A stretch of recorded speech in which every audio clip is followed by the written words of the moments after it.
In this video, you'll learn how to prototype on Framer in just a few minutes, so you can design interactive, realistic mockups that feel like real apps and websites.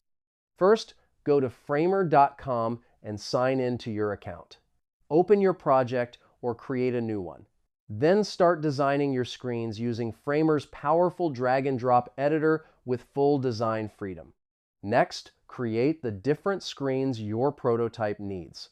You can design a home page, a login screen, a dashboard, or any flow you want, using frames to keep everything organized and easy to connect. Now, switch to the Interactions tab on the right panel. Select an element like a button or link, click New Interaction, and connect it to another screen. Framer will automatically create a smooth transition between them. After that, customize your transitions.